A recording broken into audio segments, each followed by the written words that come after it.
Everyone, কেমন আছো তোমরা সবাই? আশা করি খুব ভালো আছো। আর আমিও কিন্তু বেশ ভালো আছি। আর অনেকদিন পরে আবার একটা তোমাদের সাথে লং ভিডিও নিয়ে এলাম, কারণ কি আজকে একটা স্পেশাল দিন আছে। তো নিজেদের মধ্যে একটা ছোটোখাটো করে আয়োজন করা হয়েছে, তাই ভাবলাম যে আজকে ব্লগটা শেয়ার করি। সকাল থেকে ভিডিও করা হয়নি, কারণ কি অনেক ব্যস্ত ছিলাম সকাল থেকে। তো জানো যে সংসারে অনেক কাজ থাকে, তারপরে মামাম আছে, মানে পুচকিটা আছে, আমার ছেলে আছে, বর আছে, সব মিলিয়ে অনেক কাজ ছিল। তো ব্যস্ততার মধ্যে সকালটা কাটিয়েছি, আর সকাল থেকে কোনো রকম ভিডিও করতে পারিনি। হ্যাঁ মা, এ দেখো চলে এসছে।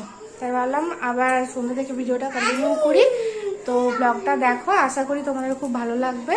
তো চলো আবার রান্নাঘরে গিয়ে তোমাদের সাথে দেখা হচ্ছে। তো তোমরা ভাবছো হয়তো ভিডিও শুরুতেই কেন সবজি কাটা দেখাচ্ছে। তো তোমরা ভিডিওটা দেখো, দেখলে পরে আশা করি বুঝতে পারবে যে কেন সবজি কাটা দেখাচ্ছে। তোমাদের তো আগেই বললাম যে আজকে একটা স্পেশাল দিন আছে, সেই কারণে আজকে ব্লগটা স্টার্ট করেছি। রান্না করছে বলো তো? পটল ভাজা।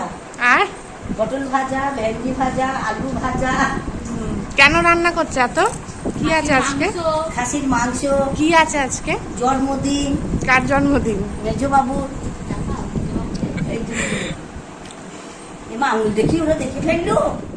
তো তোমরা তো এতক্ষণে শুনে বুঝতেই পেরে গেছো দাদা ভাইয়ের জন্মদিন, সেই কারণে আজকের দিনটা স্পেশাল দিন বলছিলাম। তো দেখো এখানে আজকে রাতের মেনু ছিল মাটন, আর ওইদিকে ভাজাভুজিগুলো কাটছে। সকাল থেকে কোনো অ্যারেঞ্জমেন্ট করতে পারিনি, কারণ কি যেহেতু কেউ বাড়িতে ছিল না, দাদা ভাই অফিসে ছিল, আমার বড় অফিসে ছিল, সেই কারণে। তো দেখো এদিকে ভাজাভুজিগুলো একদিকে চাপিয়ে দিয়েছি, আর একদিকে আমি মাটনটা করছি।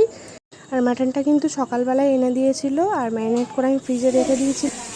গরমে খুব গরম লাগছে, গরমে পুরো দেখো ঘেমে যাচ্ছি। বরের জন্মদিন নিয়ে গরমে ঘেমে যাচ্ছি রান্না করতে করতে।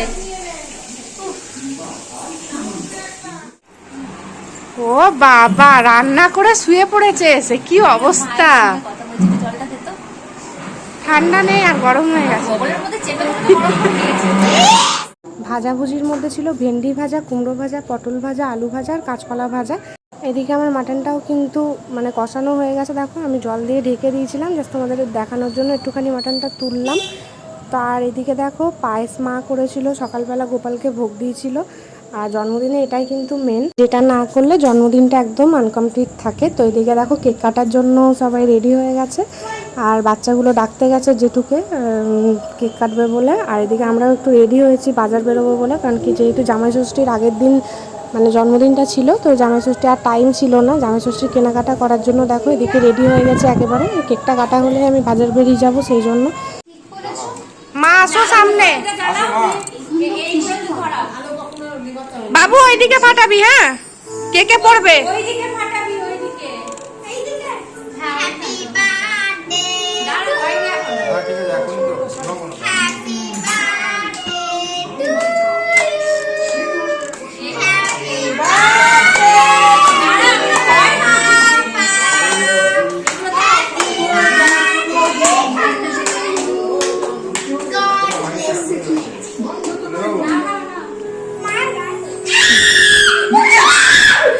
কি হয়েছে?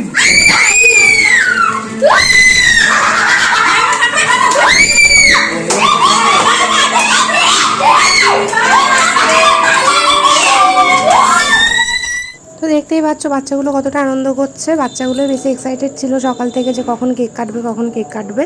তো আজকের ভিডিওটা এখানেই শেষ করলাম। কেমন লাগলো অবশ্যই জানাবে কমেন্টে। আর বেশি আর বড় করলাম না ব্লগটা। তো চলো টাটা, ভালো থেকো, সুস্থ থেকো এই গরমে। আর নতুন হয়ে থাকলে চ্যানেলটাকে প্লিজ ফলো করে দিও।